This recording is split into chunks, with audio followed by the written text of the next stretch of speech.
నమస్కారం. ఉద్యోగులు, పెన్షనర్లు, ఉపాధ్యాయులకు సంబంధించిన ప్రతి అప్డేట్, ప్రతి సమస్య పట్ల సపోర్టివ్‌గా అవగాహన కోసం వీడియోస్ మన ఛానెల్‌లో వస్తాయి. తప్పకుండా సబ్స్క్రైబ్ చేసుకోండి.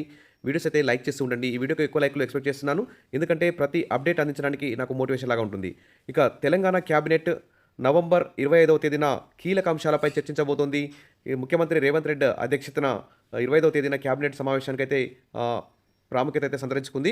ఇక స్థానిక సంస్థల ఎన్నికలు, సర్పంచ్ ఎన్నికలు, ఎంపీటీసీ, జెడ్పీటీసీ ఎన్నికలు జరుగుతున్న సందర్భంలో ఇటు జూబ్లీ హిల్స్ ఉప ఎన్నికలో గెలుపు సంబరాల్లో ఉన్నటువంటి కాంగ్రెస్ ప్రభుత్వం ఖచ్చితంగా ఉద్యోగులకు న్యాయం చేస్తుందని చెప్పి ప్రతి ఉద్యోగి, పెన్షనర్, ఉపాధ్యాయులందరూ కూడా ఆశతో ఎదురుచూస్తున్నారు. ఇప్పటికే పెండింగ్ డీఏలు 5 ఉన్నాయి. తర్వాత పీఆర్సీ కూడా ఆలస్యమై 2 ఏళ్లు పూర్తి కావస్తుంది. ఇతర పెండింగ్ బిల్స్ కూడా భారీ ఎత్తున ఉన్నాయి. ఇక రిటైర్మెంట్ బెనిఫిట్స్, తర్వాత ఇతర అనేక ఉద్యోగుల ఆర్థికేతర సమస్యలన్నిటి మీద మరి 25న జరిగే క్యాబినెట్‌లో కీలక నిర్ణయం తీసుకుంటారని చెప్పి అందరూ కూడా ఆశతో ఉన్నారు.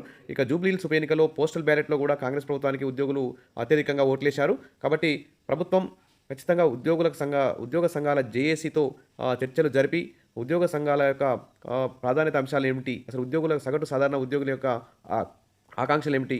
వారు ఇప్పటికే లక్షల్లో నష్టపోతున్నారు. కాబట్టి 25న జరిగే క్యాబినెట్ మీటింగ్‌లో ఉద్యోగులకు సంబంధించి కీలక అంశాలపై నిర్ణయం తీసుకోవాలని చెప్పేసి అందరూ కూడా ఎదురుచూస్తున్నారు. కనీస నూతన సంవత్సర కానుకగా ఉద్యోగులకు పెండింగ్ డీఏలు, పీఆర్సీ, తర్వాత ఆల్రెడీ మధ్యంతర భృతి ఇచ్చారు కానీ చాలా తక్కువ ఇచ్చారు కాబట్టి పీఆర్సీ మీద కూడా కమిటీ తెప్పించుకొని వెంటనే 50% పైగా ఫిట్‌మెంట్ ఇవ్వాలని చెప్పేసి ఉద్యోగులందరూ కూడా ఎదురుచూస్తున్నారు.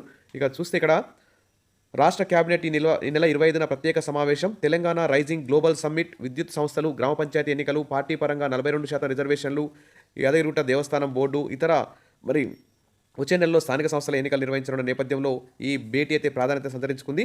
ఇక తెలంగాణ స్థానిక సంస్థల ఎన్నికపై నిర్ణయం తీసుకోవడానికి రేవంత్ రెడ్డి అధ్యక్షతన ఈ నెల 25న క్యాబినెట్ సమావేశం జరగనుంది.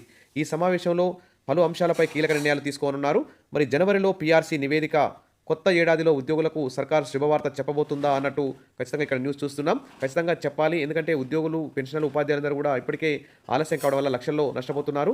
తర్వాత 51% ఫిట్‌మెంట్ కూడా డిమాండ్ చేస్తున్నారు. ఖచ్చితంగా మరి జనవరిలో నూతన సంవత్సర కానుక ఖచ్చితంగా ఇవ్వాలి. ఈ నెల 25న జరగబోయే క్యాబినెట్ మీటింగ్‌లో ఖచ్చితంగా ఉద్యోగులకు గుడ్ న్యూస్ చెప్పాలని చెప్పేసి ఆశిద్దాం. ఇక కొత్త ఏడాదిలో ఉద్యోగులకు సర్కార్ శుభవార్త చెప్పాలి. 20-30% ఫిట్‌మెంట్‌కు సుముఖంగా ఉన్నట్లు ఇక్కడ కనిపిస్తుంది. ప్రభుత్వంపై భారం పడకుండా అమలు చేసేందుకు ప్రభుత్వం యోచిస్తున్నట్లు ఇక్కడ నిపుణులైతే చెప్తున్నారు. పీఆర్సీ కోసం ఎంతో ఆశగా ఎదురు చూస్తున్న ఉద్యోగులకు తెలంగాణ ప్రభుత్వం నూతన సంవత్సరంలో శుభవార్త చెప్పే అవకాశం ఉంది. పీఆర్సీ కోసం 2 ఏళ్లుగా ఎదురు చూస్తున్న ఉద్యోగులు, ఉపాధ్యాయులు, పెన్షనర్లు కొత్త ఏడాది వరకు మరికొంత సమయం వేచి చూడాల్సి ఉంది. జనవరిలోనే ఉద్యోగులకు శుభవార్త చెప్పే అవకాశం ఉంది. అయితే ఉపాధ్యాయులు అడుగుతున్నంత కాకపోయినా ఉద్యోగుల మనసు నచ్చకుండా ఫిట్‌మెంట్ ఇవ్వాలని ప్రభుత్వం భావిస్తున్నట్టు ఇక్కడ తెలుస్తోంది. పీఆర్సీ ప్రకటించే ముందు ఒకసారి ఉపాధ్యాయ, పెన్షనర్ల సంఘాలతో భేటీ అయి ప్రభుత్వంపై వ్యతిరేకత రాకుండా వారిని ఒప్పించి పీఆర్సీ ప్రకటించాలని భావిస్తున్నట్టు తెలుస్తోంది. ఇక 30% లోపు ఇచ్చే ఛాన్స్, సమయానుగుణంగా పీఆర్సీ అమలు చేసే పరిస్థితి ప్రస్తుతం రాష్ట్రంలో. ఖచ్చితంగా ఉద్యోగులకు మరి 50% తగ్గకుండా పీఆర్సీ ఇచ్చే విధంగా ప్రభుత్వం చర్యలు తీసుకోవాలని చెప్పి సగటు సాధారణ ఉద్యోగులైతే ఆశతో ఎదురుచూస్తున్నారు. ఇక్కడ చూస్తే 30% లోపు ఇచ్చే ఛాన్స్ ఉన్నట్లు కనిపిస్తుంది. ఇక సమయానుగుణంగా పీఆర్సీ అమలు చేసే పరిస్థితి ప్రస్తుతం రాష్ట్రంలో లేదు. ఇప్పటికే ప్రభుత్వం వివిధ సంక్షేమ పథకాలు అమలు చేస్తుంది. లక్షల కోట్లు ఖర్చు పెడుతోంది. ఎందుకంటే పేదవారికి కూడా న్యాయం చేయాలి కాబట్టి ప్రభుత్వం ఆ విధంగా ముందుకు పోతుంది. ఇటు ఇందిరమ్మ ఇళ్ళు కానీ, రాజీవ్ యువ వికాసం కానీ, ఇది అనేక ఇతర సంక్షేమ పథకాలకి భారీ ఎత్తున రుణమాఫీ కానీ, రైతులకి రైతు భరోసా కానీ, వీటన్నిటి మీద ప్రభుత్వం ఖర్చు పెడుతుంది. ఇక పీఆర్సీ, డీఏ మరి ఏది ఇవ్వాలన్నా కానీ నిధులు కావాల్సిందే.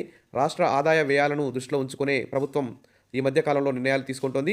పీఆర్సీ కమిటీ నివేదిక సిద్ధమై కూడా దాదాపు 3-4 నెలలు కూడా అవుతోంది. దాదాపు 5-6 నెలల కిందనే పూర్తయిందని మనకు సమాచారం వచ్చింది. కానీ దీన్ని కావాలనే అమలు చేయడం లేదు. పీఆర్సీ కమిటీ నుంచి ప్రభుత్వం నివేదిక తీసుకుంటే దాన్ని అమలు చేయాల్సి ఉంటుంది. ఉద్యోగులు కూడా ప్రభుత్వంపై ఒత్తిడి తీసుకొస్తారు. దీంతో దాన్ని అమలు చేయకుండా తప్పించుకునే పరిస్థితి అయితే ఉండదు. పీఆర్సీ నివేదికను రూపొందించే క్రమంలో పదుల సంఖ్యలో ఉపాధ్యాయ, పెన్షనర్ సంఘాలతో సమావేశాలు నిర్వహించి వారి అభిప్రాయాల్ని తీసుకుంది. సంఘాలు 50% ఫిట్‌మెంట్ ఇవ్వాలని, మరికొన్ని సంఘాలు 51% ఫిట్‌మెంట్ అని, ఇంకొన్ని సంఘాలు కనీసం 30% కంటే పైనే ఫిట్‌మెంట్ అమలు చేయాలని ప్రతిపాదనలు అయితే సమర్పించాయి. ఇక ఉద్యోగ సంఘాల నేతల డిమాండ్ మేరకు 51% ఫిట్‌మెంట్ అమలు చేయాలంటే ప్రభుత్వం మీద 12,750 కోట్ల భారం పడుతుందని ఇక్కడ తెలుస్తుంది. అయితే మరి దాదాపు 4 లక్షల కోట్ల బడ్జెట్ ప్రవేశపెడుతున్న ప్రభుత్వం ఈ ఉద్యోగులకు కావాల్సినటువంటి 12,750 కోట్ల బడ్జెట్ అంత భారమేమీ కాదు. ఎందుకంటే ప్రభుత్వం అమలు చేసే ప్రతి సంక్షేమ పథకాన్ని కూడా ఉద్యోగులే అమలు చేస్తున్నారు. వారు 9 to 4 పనిచేస్తున్నారు. ఇంకా ఓవర్ టైం అదనపు పని కూడా చేస్తున్నారు. కాబట్టి ఖచ్చితంగా ఉద్యోగుల యొక్క సంక్షేమాన్ని కూడా ప్రభుత్వం తీసుకోవాలి. ఇది ఈ 12,750 కోట్ల భారం ఆహ్, ప్రస్తుతం అయితే మోయలేని భారం అని చెప్పాలి కానీ, మరి నిధులు సమీకరించుకుంటారా? లేకుంటే కొన్ని ఇతర పథకాలను ఏమైనా ఆపేసి మరి దీనికి నిధులు కేటాయిస్తారా? అనే అంశంపై ఇక్కడ క్లారిటీ తీసుకోవాలి ప్రభుత్వం. ఈ క్రమంలోనే ప్రభుత్వంపై ఆర్థిక భారం పడకుండా 20-30% ఫిట్‌మెంట్ ఇవ్వాలని భావిస్తోంది. రాష్ట్రంలో దాదాపు 15 లక్షల వరకు ఉద్యోగ, ఉపాధ్యాయులు, పెన్షనర్లయితే ఉన్నారు. వీరందరికీ కనీసం 1% ఫిట్‌మెంట్ ఇవ్వాలంటే 250-300 కోట్లు కావాల్సి ఆహ్, ఆహ్, ఉంటుందని చెప్పేసి, ఒకవేళ 20% ఇస్తే 250 చొప్పున చూసుకున్నా గానీ ఫిట్‌మెంట్ ప్రకటిస్తే దాదాపు 5,000 కోట్లు, 30% ఇస్తే 7,500 కోట్లు మాత్రమే భారం పడుతోంది. మరి ఉద్యోగులకు జీతాలు ఖచ్చితంగా ఇవ్వాలి. వారికి జీతాలు 6 నెలలకోసారి డీఏలు గాని, 5 ఏళ్లకోసారి పీఆర్సీ గాని ఖచ్చితంగా పెంచాలి. కేంద్ర ప్రభుత్వం ఎప్పటికప్పుడు పెంచుకుంటూ వస్తుంది కాబట్టి, మరి 7,500 కోట్లు అవుతుందా? 12,750 అవుతుందా? 13,000 కోట్ల అని కాదు. ఖచ్చితంగా ఉద్యోగులకు టైం ప్రకారం ఇవ్వాల్సినటువంటి డీఏలు, పీఆర్సీలు, మధ్యంతర వృత్తి గాని, పెండింగ్ బిల్స్ గాని, రిటైర్మెంట్ బెనిఫిట్స్ గాని, ఏరియర్స్, సరెండర్ లీవ్ గాని, జీపీఎఫ్ గాని ఇవన్నీ ఖచ్చితంగా ఇవ్వాల్సినటువంటి బాధ్యత ప్రభుత్వం మీద ఉంది. ఇంత ఖర్చు అవుతుంది, అంత ఖర్చు ఉందని చెప్పి ఆలోచించొద్దు. ఇతర పథకాలకైతే లక్షల కోట్లు ఖర్చు పెడుతున్న ప్రభుత్వం ఉద్యోగులకు సంబంధించి దాదాపు 15,000-20,000 కోట్లు ఖర్చు పెడితే ఉద్యోగులు తమ ఆత్మవిశ్వాసంతో తమ యొక్క కుటుంబాలు కూడా పోషించుకుంటూ ఉద్యోగ విధులు కూడా ఖచ్చితంగా నిర్వహిస్తారు సక్రమంగా. మరి ఇలా అమలు చేస్తే ప్రభుత్వానికి కొంత ఊరట కలిగించే అంశం. 2.5 ఏళ్లు కావస్తున్న పీఆర్సీ అమలు చేయకపోవడంతో తాము తీవ్రంగా నష్టపోతున్నామని ఉద్యోగులు ఆవేదన వ్యక్తం చేస్తున్న విషయం ప్రభుత్వం గమనించాలి. ప్రభుత్వం ఉద్యోగులకు బాకీ పడిందని ఆగ్రహం వ్యక్తం చేస్తున్నారు.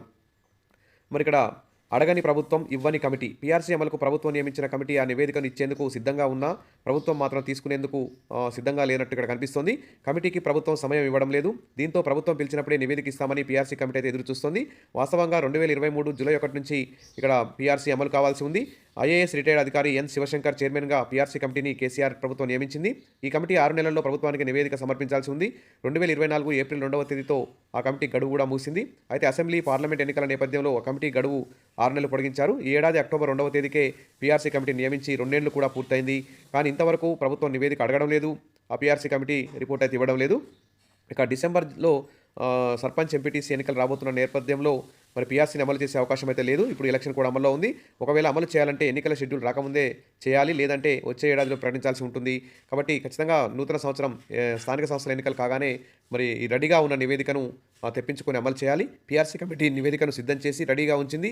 ఎన్నికల్లో ఇచ్చిన కాంగ్రెస్ హామీని నిలబెట్టుకోవాలి అంటూ జాయింట్ స్టాఫ్ కమిటీల మీటింగ్ను కూడా ఏర్పాటు చేసి ఉద్యోగ, ఉపాధ్యాయులు, పెన్షనర్ల పెండింగ్ సమస్యలు పరిష్కరించాలని, ఈహెచ్ఎస్ పథకాన్ని కూడా కొత్తగా అమలు చేయాలని చెప్పేసి ప్రభుత్వం కాలయాపన చేయకుండా ఉద్యోగులకు ఇచ్చిన హామీలను వెంటనే అమలు చేయాలని వారం జగదీశ్వర్, తెలంగాణ ఉద్యోగుల జేఏసీ చైర్మన్ కూడా ఇక్కడ ప్రకటించారు.